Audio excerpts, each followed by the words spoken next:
All right. Well, welcome everyone. Why don't we go ahead and get started? I want to be respectful of everyone's time, but please continue to connect.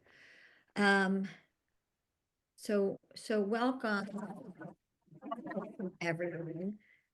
This webinar was inspired by one we did recently, where we were talking and someone posted, what is CRSV? And I realized that we want to make sure that everyone is, this is the work we're now doing day in and day out. So you kind of almost forget when you're using language that not everyone does. And so I wanted to make sure that we had an opportunity to talk about conflict-related sexual violence, which is rape as a weapon of war. And I wanted to make sure that everyone was caught up with the work of the Dinah Project, who are our partners with I Believe Israeli Women. Any work that we share out about Israel, any updates, is verified by the women of the Dinah Project. So just so you know that we are working with really the most experienced women on the ground in Israel who have absolute access and are doing the work to not only lift the voices and the truth of the survivors and victims, but also prosecute and hold accountable the perpetrators. So we're going to get into that conversation with Sharon. I want to begin with a poem written by Jane Shapiro, who is actually on this call now. She is an author, a writer, a poet. And this piece, A Denier Testifies, was shared with me, and Jane very generously gave me permission to read it. And I think it frames kind of what we're facing, what we're dealing with, and this conversation. So A Denier Testifies by Jane Shapiro. I'm here to tell you about a tour I did not take, the van I did not ride in, the window I did not look through, the carcasses of cars I did not see. I did not take a picture of shattered windows or mangled doors. I did not stand beside a single house or go inside. Did not see the bullet casings, a half-eaten pear, ripped jeans. Did not step on shards of glass nor walk on a field littered with the clothes of female ghosts. I did not see. I did not see any of this. I swear on a pair of blood-soaked underwear strung across a limb. I did not see the truth through this tour I did not take. So Jane, I thank you for these words. And to me, I read the frustration that we all feel in pushing back against the denial and disinformation is the lack of engagement, the lack of willingness to hear the truth. And I feel like in our pursuit of truth, it is very hard to have a one-sided conversation. So we're speaking today with, Alyssa, we'll send out a link to the poem. I Believe Israeli Women is a global movement standing in solidarity with Israeli women and fighting the denial of and disinformation about the sexual violence of October 7th. I want to introduce to you now Colonel IDF attorney Sharon Zagagi-Pinchas, former chief military prosecutor of the IDF, an expert on crimes, victims' rights, and the director of the Dinah Project. She has held numerous senior positions and prosecuted complex and high-profile legal cases during her 24 years of service in the Israel Defense Forces. Colonel Zagagi-Pinchas is the co-initiator and co-founder of the Dinah Project, where she leads efforts to secure international acknowledgement and legal justice for the victims of conflict-related sexual violence, or CRSV, on October 7th, and those still in captivity, developing and promoting new legal frameworks that close existing gaps in prosecuting CRSV. So Sharon, let's just begin. Can you please define CRSV and how it's different from, I hate to say, but like traditional rape or what we understand as rape? Thank you, Meredith, and thank you all and for inviting me here. And I read all the posts in the chat, and I'm really so moved and excited from all the people that joined us from really globally and various places. Like you said, conflict-related sexual violence is a phenomena that people prefer not to hear about. In one part, maybe it's because of the denial, people that want to deny what happened for all of their reasons. And on the other hand, there are people who can't hear, who do not want to hear, not because they deny the phenomena, but because it's very difficult to understand what conflict-related sexual violence is. And to cope with all the facts and the acts of the phenomena. We know that many people, you talked about traditional or regular, and I also hate the word regular rape or regular sexual violence, but and I apologize for using it, but it helps me to differ the regular criminal system from conflict-related sexual violence. And I think that people even in regarding sexual violence, they are reluctant to hear what is sexual violence. They do not want to hear about people that was harmed and hurt. Because I think that deep down, every one of us has a fundamental primal fear regarding the essence of sexual violence. When I hear people, I hear survivors and people that testifies about what happened to them on October 7th, and a lot of people said that they were terrified on October 7th, and they prefer to die rather to be raped. I heard in the movie Screams Before Silence, there is a survivor. Talibiner is her name, and she testifies that she was in a caravan and she heard voices of rape outside, lots of screams outside that she understood that there were screams of rape. And then she said that she was afraid to be found, and she said that I had a game plan that if they find me, I'll commit suicide. I will make myself killed because I'd rather be killed than be raped. And this is a test to the fundamental fear that people have from sexual violence and from all of its repercussions. So people prefer not to understand what conflict-related sexual violence. And this is sexual violence that by its name happened during conflict. It also has other names like sexual gender-based violence, because the phenomena is so wide that it has different characteristics in different regions, in different conflicts. And first of all, the range of acts that consists conflict-related sexual violence is different and broader than regular, sorry for the word, sexual violence. Because we know in our criminal system, in the penal code, there are offenses like rape and other offenses or crimes.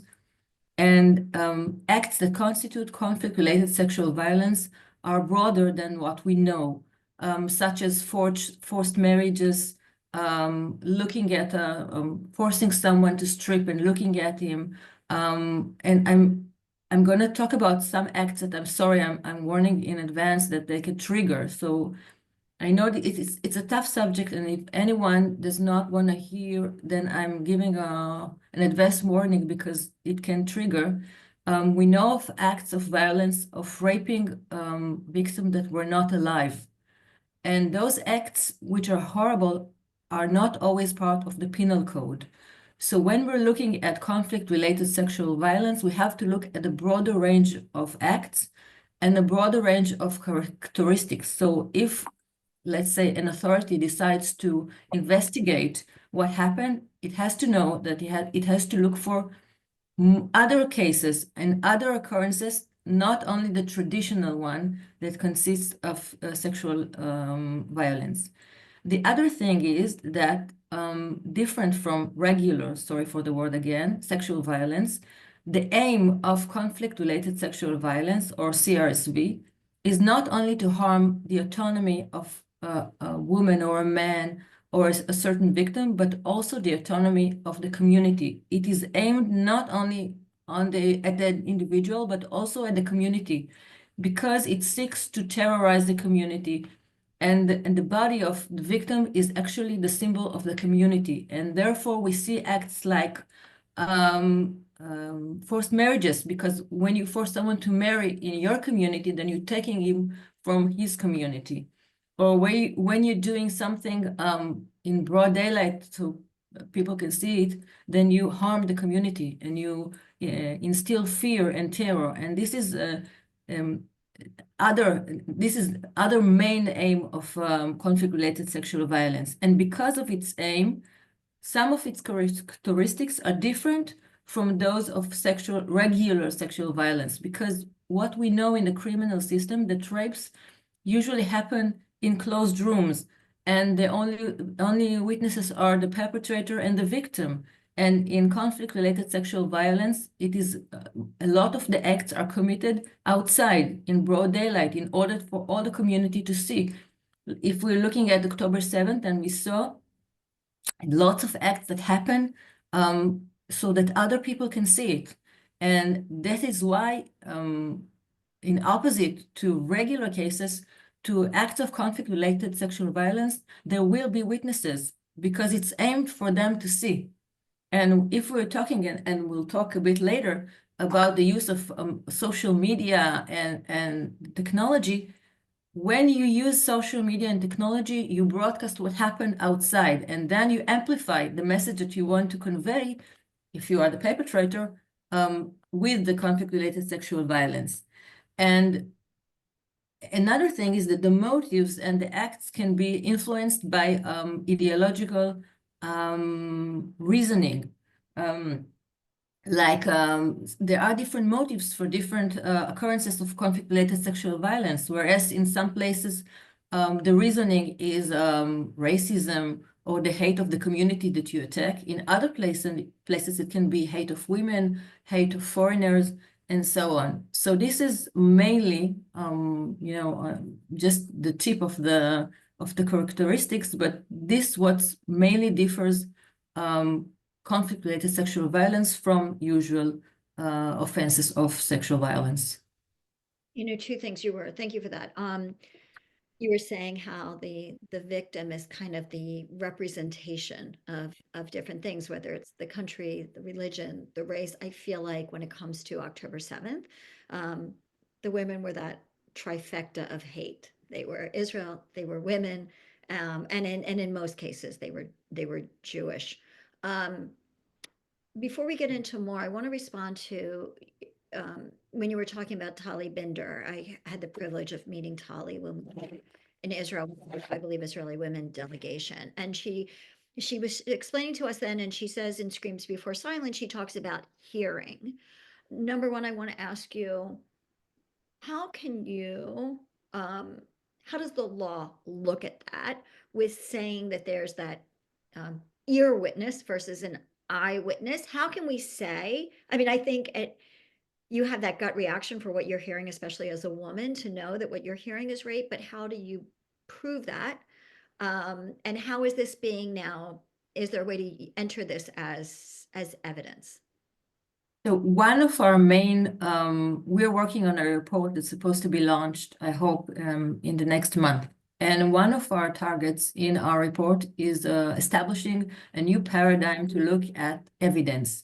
Because we talked about regular sexual violence, and there is a regular paradigm at how society and authorities are looking at regular. And also, I'm really sorry for using the word. I hate the word. Even the word traditional is difficult.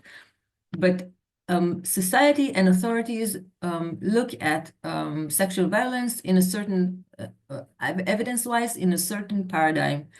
Like we said, regular sexual violence occurs in closed rooms between the perpetrator and the victim.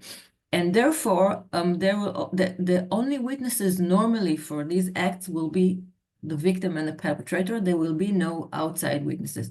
And usually even when I was a prosecutor in the army and I indicted perpetrators for sexual violence, in most, if not all cases, you use the testimony of the victim, and which by law in Israel you don't need corroboration. You just need to explain why you are relying on this evidence. But usually, the evidence will also include corroboration. So you use the main evidence is the evidence of the victim. And when we're looking at conflict-related sexual violence, we cannot use this paradigm.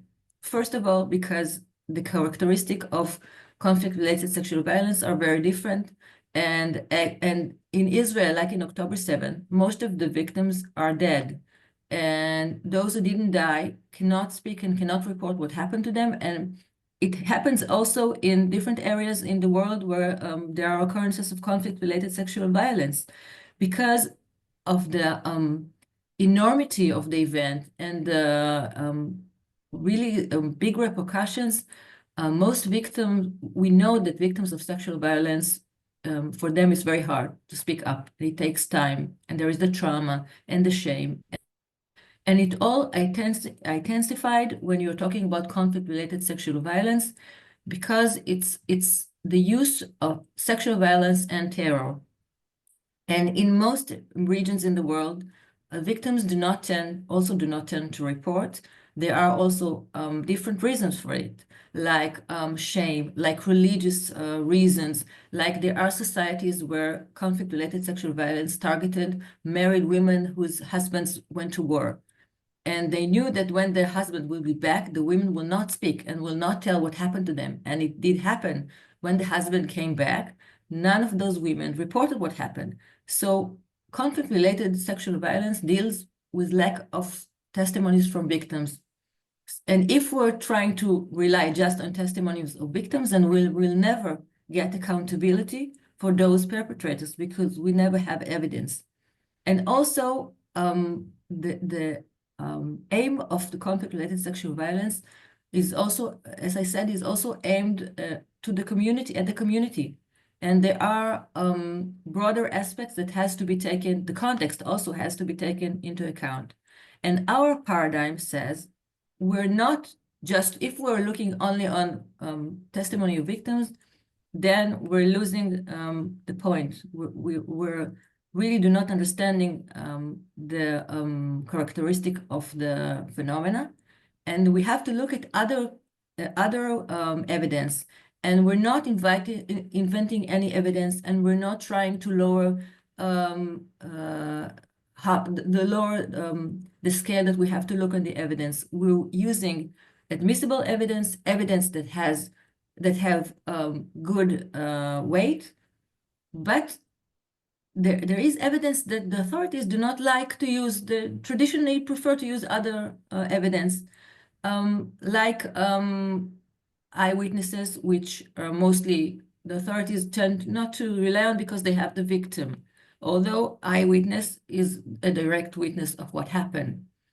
And we also have witnesses, it's called in the legal system, res gesta, which are when there is a victim and right after the violent incident, reports of what happened under the circumstances of is very excited, very rattled from what happened, and he tells another person what happened to him. And these are circumstances that ensure, I'm really simplifying the rule, but the rule is that this evidence that is given in circumstances that ensure that they are true, then you can use what the victim said, even if the victim is not around. And although this is usual hearsay, hearsay is an exception for the rule that you cannot use. This is the exception that you can use. And this is a rule that is known in the legal system for many, many years, but authority tend not to use it because it's simpler to go with the victim's testimony and why seek for other evidence. And when you talked about witnesses that I can't read the remarks, so if you can ask later on, tell me what they said because it's difficult for me to read it. Yeah, Um, that it's called evidence of immediate outcry. yeah, exactly. And by the way, the rules of this, the res gesta rules are very wide. There are a lot of rules that allow for this kind of evidence to be accepted. And you talked about hearing rape. Like Talibiner said, I was in a caravan and then I heard rape. And this is a little bit more difficult evidence because whoever hears the rape didn't see it, and you can say that maybe he heard other things. But if you combine it with other circumstances evidence, like Talibiner says that she heard and she described the length of the screams, the nature of the screams. She described people saying no and describing a man saying leave her. And also she said that when she got out of the van, which is very close to after hearing the voices, she saw bodies of women that laid on the floor. They were naked and the legs were spread and they had blood from the genitals. And when you combine, in this case, when you combine what she heard, the nature of what she heard, the length, and what she saw really afterwards, immediately afterwards, then it can be a circumstantial evidence that can be enough to prove that the sexual violence occurred. And so what this is one of the things that we're developing in the project, a different paradigm to look at evidence, to change what is the usual approach and use more broad approach, but it has to be based on reliable and admissible evidence, not on evidence that the bar is low, because otherwise then there will not be real justice. Because if we indict someone and we have no evidence or using evidence that are not admissible or difficult, then nobody will believe the nature of the case. Nobody, it will just amplify the denial. And if we want to get justice, then we have to use admissible evidence. So this is the paradigm of evidence. We also have other paradigm regarding joint responsibility or collective responsibility, which also is connected to the aspect of evidence. So maybe later on I can explain and how it's connected. It's a bit legal, so I'm trying to explain things in a more simple way and not lawyers mumbo jumbo. And by the way, we have lawyers on this call who are listening. Okay. I want to encourage people as you're listening, if you have a question, please add them to the chat and I will try and get to them through the course of our conversation. Um, I want to, before we go into disinformation, um, potential paradigm shifts to allow for prosecution, can you help us understand the challenges specifically around October 7th? I know, and I just want to kind of name, first of all, women like witnesses like Tali. I cannot imagine the courage that it takes to step forward. I'm sure there is shame in feeling like she didn't leave that caravan to try and help, and yet had she done so, she would have been raped and killed. So to kind of admit she heard but remained hidden, I'm sure is a challenging thing for someone to say. Um, we know that many of the bodies were burned, so there is no physical evidence. We know that the first responders were not expecting to walk into what they did, that procedures were not in place to collect the forensic evidence. There's so many complications. I wonder if you could speak specifically to the challenges around the evidentiary collection from October 7th and where you and the Dinah Project are. Like, if you can share what is known, what evidence is out there, because we're not necessarily, we're being flooded with the disinformation. So if you can just kind of level set and let us know where we are.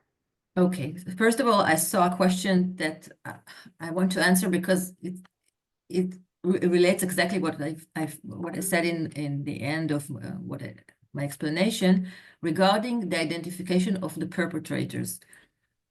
When I said that we're talking about a shift of paradigm in the criminal responsibility, what we're saying is that on October 7th, there were hundreds and thousands of terrorists from Hamas and Jihad Islamic who initiated an attack on Israel.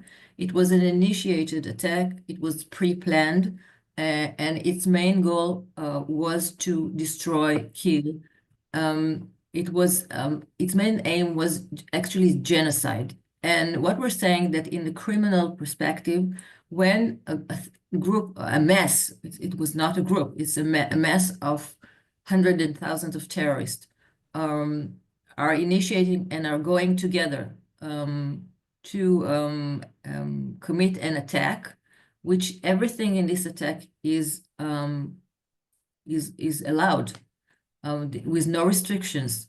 And they are aiming on destruction and killing. And we know that they burned and they killed and they kidnapped and they raped. And they also did horrible other atrocities. And so we're saying that when someone joins this kind of group, I'm trying not to be too legal, but when someone joins this group, knowingly chooses to be in this mess, in this group, knowing that they can lose control and can expect what can happen, then is responsible for everything that happened under this attack. And when everyone is responsible for everything, then you do not need to identify the exact terrorist that committed sexual violence. And that is why there is no need for identification. You only have to have testimonies and evidence regarding the committing of sexual violence. You do not have to say that certain terrorist raped a certain person, because when everyone in those hundreds and thousands launched this attack, so they did this with full awareness of what they are doing and with the ability to expect anything that can happen. So Like the you're legal, muted. I can't hear you. Sorry. that's similar to the legal arguments made with Nazis in Nazi Germany. Is this like Nuremberg trial kind of? What we were talking the other day about trials that happened on the 60s of the former century. There were the Auschwitz trials. We're talking about a play that depicted exactly the transcripts of this trial. And in that trial, they did try and prove every little detail. They went into every little detail. And we were saying, and one of our members of the group, Nava Ben-Or, which is she was a judge in the district of Jerusalem. She's now a retired judge, and she was talking with the director of the play. It was I think from Germany, and she told him that she had lots of reservations regarding that trial, because in our opinion, you do not need to go to every little detail and to really microanalyze what exactly which act every terrorist did. When they are all joining a mass that is aimed in order to genocide, to commit genocide, then everyone is responsible for everything, and and again, you do not need to analyze everything or to identify which one did what. Of course, and the circumstances can also be used as corroborating evidence, as these are circumstantial evidence of a method, patterns. We heard that, this relates to what you asked, that on October 7th, and this we know first from our work and also from reports from Pramila Patten, the Undersecretary in the UN, and also from a report of the Commission of Inquiry, that during October 7th, they found evidence that during October 7th, there were occurrences in a few arenas, between 3 and 6 arenas. Pramila said 3, and at a later report, the CY said 6 arenas of similar patterns and similar acts where women were stripped and tied to trees and with signs of sexual violence. And when you find in 6 different arenas the same exact distinct actions, then they can attest, they can prove that they were made, they were premeditated, and this was a system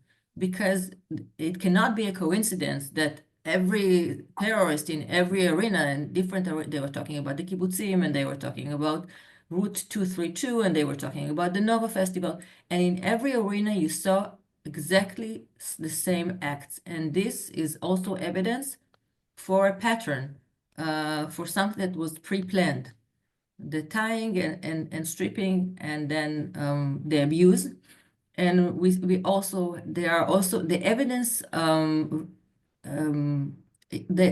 of the things that we developed in our work were tool to analyze, a platform to analyze all kinds of evidence. And we, in our platform, we cataloged evidence from direct evidence of the victim, or because there are evidence of victims. Mainly we hear it in captivity, because some of the hostages that came back from captivity testified that they were sexually abused. We know Amit Susana that testified about a very serious sexual assault that she endured.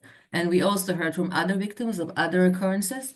I talked about forced marriage, and we heard from quite a few of the returned hostages, the female hostages, that the terrorists were trying to force them to marry to marry inside Gaza.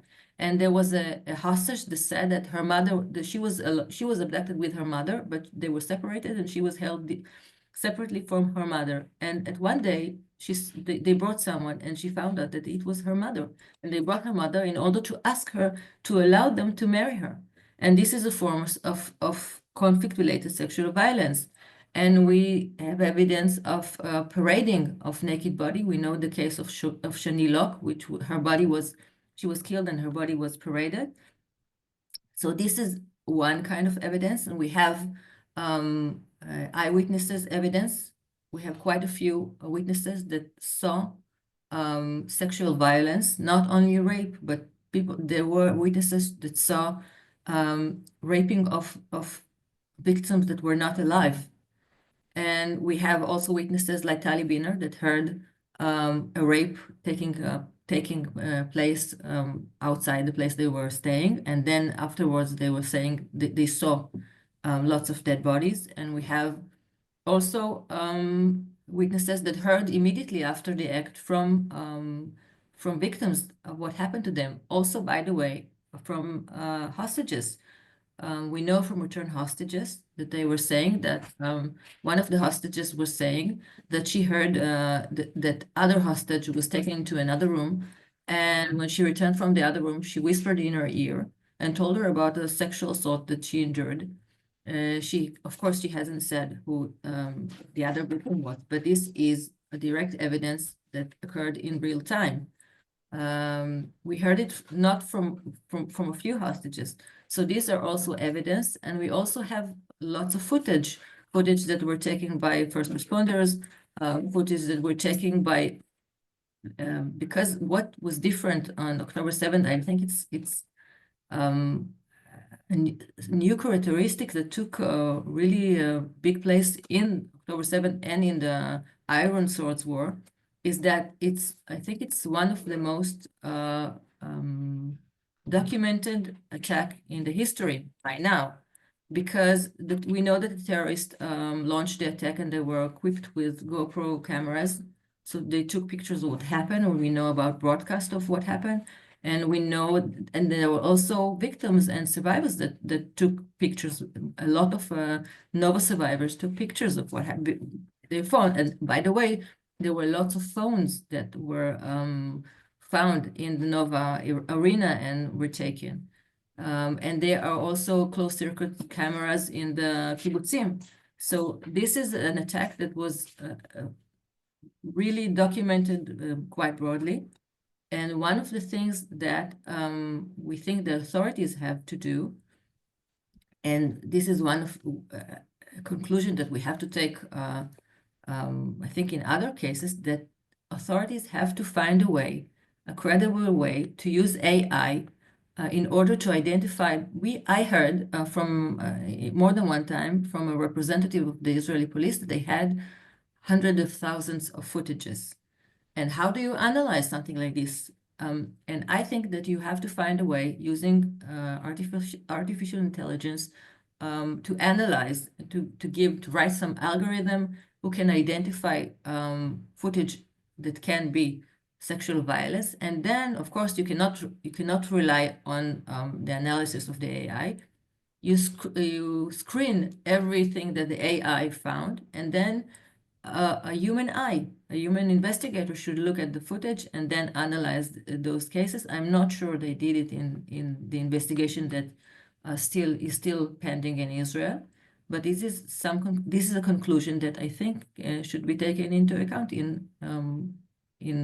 around the world in other incidents of sexual conflict-related sexual violence. Right, I was wondering how much of the videos are showing the attacks, the murders, but not necessarily the rapes. I didn't know what specifically existed. I want to ask something that someone posted in the chat, which I know I had heard, and if you can just either confirm or deny if you're able to, heard rumors that there were actually booklets or papers left behind written in Arabic that either gives instructions or somehow says how to say, like transliterated for Hebrew, how to say take off your pants, something that indicates that there was instructions to rape. Do you know anything? Is there anything you can say about that? First of all, there are a lot of material that was confiscated in the arena of south of Israel, but there were also documents that were confiscated in Gaza during the war. And most of these materials are not they're not open to the public because they have constrictions that regards to the army and censorship and so on. So most of it is kept in the army. But we do know from publications, by the way, this is one of the subjects that we're planning to research, to really delve into the matters and try to research it in depth by using experts on Islam. But what we know by now from open sources is that the found documents of instructions, and also they found some kind of a dictionary that did translate, like you said, take off your pants in from Hebrew to Arabic. I'm not sure if we're looking at in an evidence wise, I'm not sure that this will be enough, but it is a start in order to really analyze the premeditation and the directives regarding sexual violence. But for us, as I said, when you find in terms of circumstantial evidence, when you find in 3 to 6 arenas the same acts, then there has to be premeditation regarding the sexual violence. But Right, this, I think that at the beginning, and we also heard stories about, I heard a story about a woman that got a call from a terrorist saying he was raping her daughter. I don't know if it's a story that I heard. I'm not saying I have evidence to it. But and they were a lot of footage that were rolling around and in social media and in apps like Telegram. And I think that after things began to come out, especially regarding the sexual violence, um, I think there was, or I suspect, there were efforts to try and destroy and hide and take off a lot of the footage because of the understanding of, as I said before, it's a horrible thing to say. Everything, all of this perspective is terrible, but somehow, when you're talking about sexual violence, although on October 7th there were horrible atrocities that were committed, slaughter and murder of little kids and old people and so on, the subject of sexual violence was the thing that was most. Other things were not denied, but this was denied even though it came out. There are testimonies of people saying that they saw rape or they saw mutilation, and people we know of survivors that went to get treatment from therapists which there is, of course, confidentiality because of the therapy treatments. And I think there were efforts being done in order to try and diminish the amount of evidence of footage regarding the sexual violence.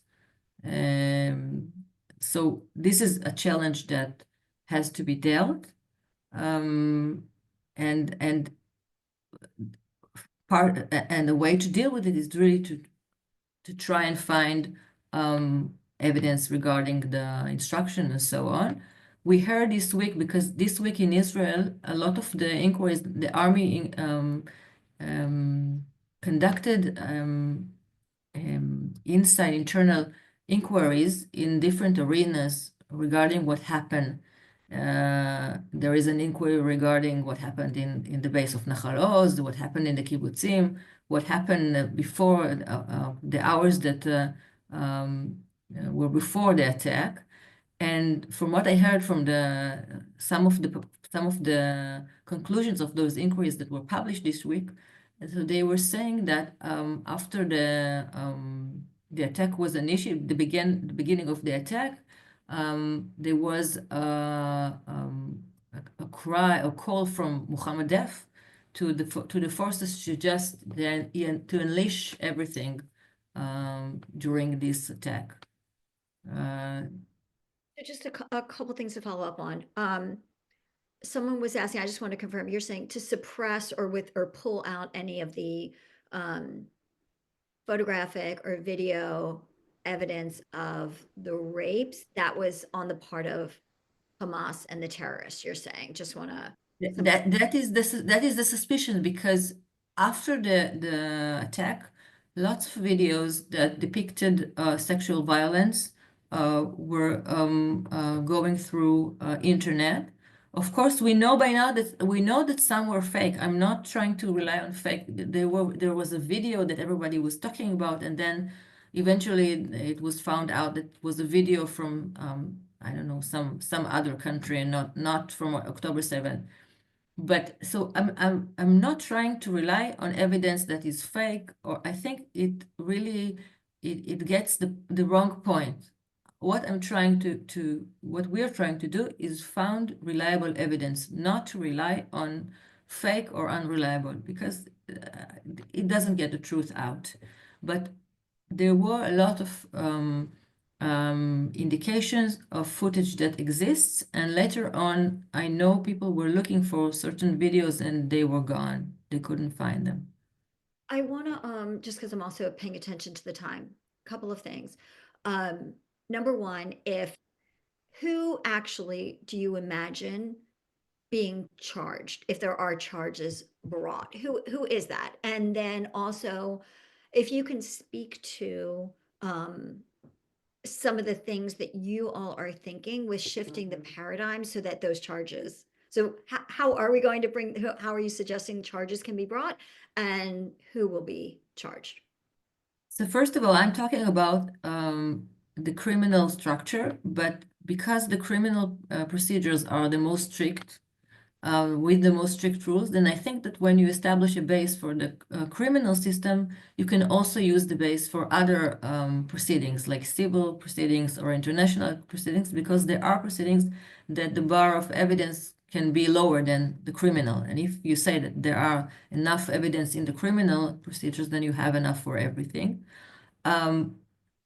First of all, as far as we know, there is no decision in Israel yet about what's going to happen with the investigation. I don't know of any strategy or what is the strategy for this investigation. Although, Bringing the proceedings, is that the way it would work, or is this a UN thing? Like, how would? first of all, there is a criminal investigation which is supposed to lead to criminal indictments in Israel. Okay. This is the reason of this investigation. Of course, when you gather lots of evidence, testimonies, and visuals and so on, you can use it also internationally. What we're talking in the project is not just about the legal procedures, criminal legal procedures in Israel, but also internationally, maybe in international courts.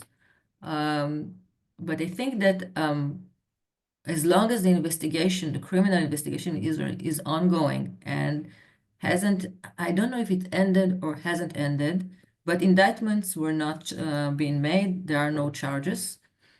If, and of course, one of the pending questions is the perpetrators, of course, the Nukhba terrorists and the terrorists that were part of the October 7th. And we don't know what's going to happen to them. They are now being held in Israel. Maybe there will be a hostage deal because in the last, they call it a pulse, the last phase, the first phase of this deal, the deal that just finished a few days ago, they hadn't returned Nukhba terrorists, and I don't know if they will return them in the next phase.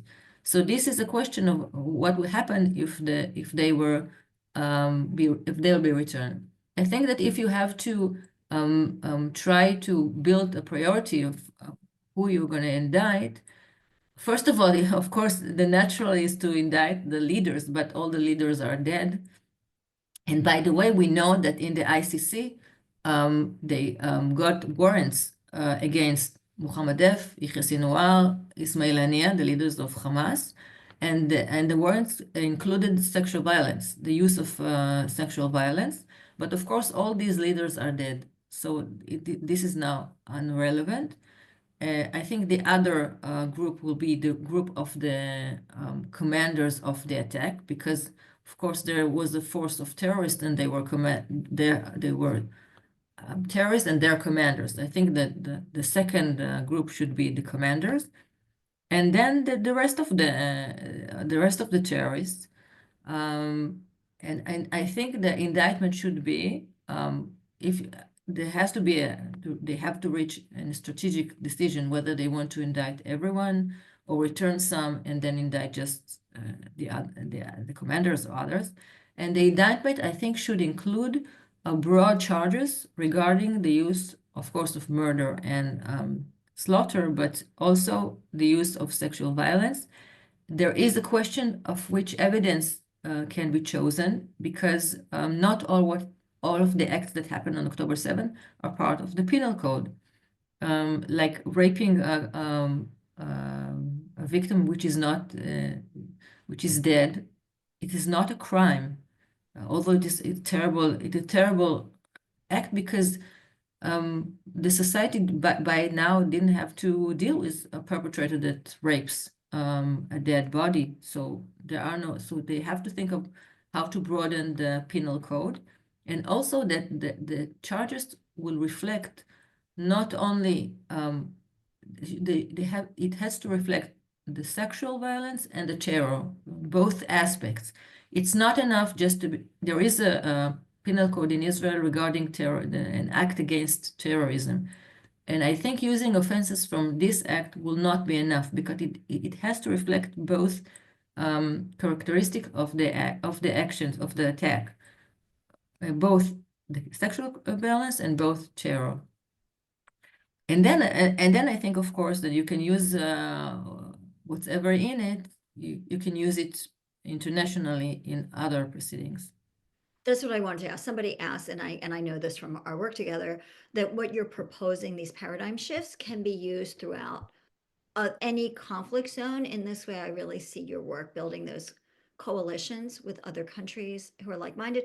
What are the next steps? So once you release your report with the findings, with the recommendations, first of all, who are you submitting that to? Does that go to someone like Pramila Patten or some UN body? Is that to the Israeli government? Like what are next steps?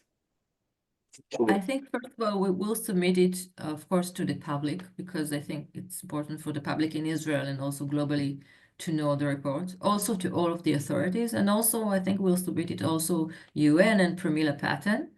And what we expect, like you said, we want to use our work regarding October 7 as a test case for other cases of conflict-related sexual violence, and to try and to develop our conclusions, our legal conclusions, into a legal change internationally. Like there is the Rome Statute, which is the international law regarding crimes against humanities and which includes rape. But we think that these laws also has to be broadened and also have to really change and try to implement, because one of the problems Oh, that I see, there are there's a bit of a noise. We know that there are protocols around the world. There are some protocols regarding conflict-related sexual violence on different aspects, on how to investigate, on open source digital evidence. There is a protocol by the British government regarding conflict-related sexual violence, but us, if we take, for example, Israel, nobody knew what conflict-related sexual violence is. Nobody know how to treat it when it happened. And we know that it's not enough to have protocols, but you have to find a way, or to change the legal paradigm, you have to find a way to implement it globally. It's not enough that you create something, you have to make sure that it will be accepted and people know that it exists. Even you know, maybe a country refuses to use the paradigm, but it has to know that there is this possibility. I want to move into Laura Atkins, if you're available, if you're able to join us on screen. Um, Given all of the evidence, there's so much disinformation. There is so much denial. How is this possible? So I want to get to that. Just to quickly introduce, Laura Adkins is the former opinion editor at The Forward. She's done extensive research and reporting at The Forward, but other media. She is now JWI's Associate Vice President of Strategic Communications and is one of the co-authors of a report that JWI will be releasing next week on social media disinformation and CRSV. Laura, I'm wondering if you can give everyone a little synopsis of the work that we're doing. And also, I see a lot of posts in the chat about what um, people can do given everything. So I know that's a lot to ask you in just a few minutes. Of course, sure. Thank you, Meredith and Sharon. I've learned a lot from your work, Sharon, and I think that it dovetails really well with what we've been working on.